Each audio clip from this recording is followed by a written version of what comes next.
গরম না পড়তে পড়তে শাশুড়ি মা এঁচড় এনে হাজির। আজ আবদার এঁচড় চিংড়ি খাবে। তো তার জন্য এঁচড়টাকে ভালো করে ধুয়ে, এঁচড়টা বাজার থেকে কেটে নিয়ে এসেছিল, ধুয়ে পরিষ্কার করে আমি নুন জলে সেদ্ধ করে নিয়েছি, সেদ্ধ করে নামিয়ে নিয়েছি। এদিকে কড়াই সর্ষের তেল গরম করে চিংড়ি মাছও ভেজে নিয়েছি। চিংড়ি মাছ ভাজা হয়ে গেছে, তুলে নিয়েছি। চিংড়ি মাছ কিন্তু বেশি ভাজিনি, দেখতেই পাচ্ছেন আপনারা, অল্প ভেজেছি। এদিকে আবারও কড়াই সর্ষের তেল দিয়ে এঁচড়গুলো ভেজে নেবো। এঁচড়গুলো একটু নুন দিয়ে আমি ভেজে নিয়েছি। আর নুনটা কিন্তু বুঝে ব্যবহার করবেন, আমি কিন্তু সপ্তাহে একটু নুন দিয়ে দিচ্ছি অল্প অল্প করে। এখানে অল্প একটু নুন হলুদ দিয়ে আমি আলুটা ভেজে নেব। তো কড়াইয়ে সর্ষের তেল এরকম একটু নুন দিয়ে যে কোনো জিনিস ভাজলে গায়ে ছিটিয়ে আসে না, তো এভাবে ভাজবেন, এটা আছে রান্নার টিপস।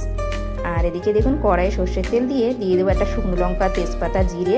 ভাজা ভাজা হয়ে এলে একটা গোটা পেঁয়াজ কোচানো দেবো। ভাজা ভাজা হয়ে এলে দিয়ে দেবো এখানে আদা রসুন বাটা, একটা পেঁয়াজ গ্রেট করা আর টমেটো কোচানো দিয়ে একটু জল দিয়ে ভালো করে মশলাটা একটু কষে গেলে দিয়ে দেবো এখানে শুকনো মশলা, নুন, হলুদ, লঙ্কা গুঁড়ো, জিরে গুঁড়ো, ধনে গুঁড়ো, কাশ্মীরি লঙ্কা গুঁড়ো দিয়ে একটু জল দিয়ে ভালো করে কষিয়ে নিয়েছি। এখানে কিন্তু আমি পরিমাণ মতো মশলা ব্যবহার করেছি, আর নুনটা কিন্তু বুঝে ব্যবহার করবেন।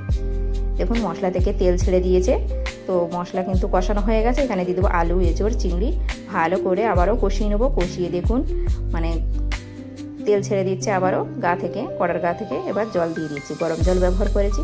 তো দেখুন আলুও সেদ্ধ, এঁচড়ের সেদ্ধ, একটু ভালো করে ফুটিয়ে নিয়ে দিয়ে দেবো চিনি, গরম মশলা দিয়ে নামিয়ে নেবো। তো গরম গরম ভাতের সাথে পরিবেশন করুন। দুপুরে কিন্তু জমিয়ে খান আর খাওয়ান।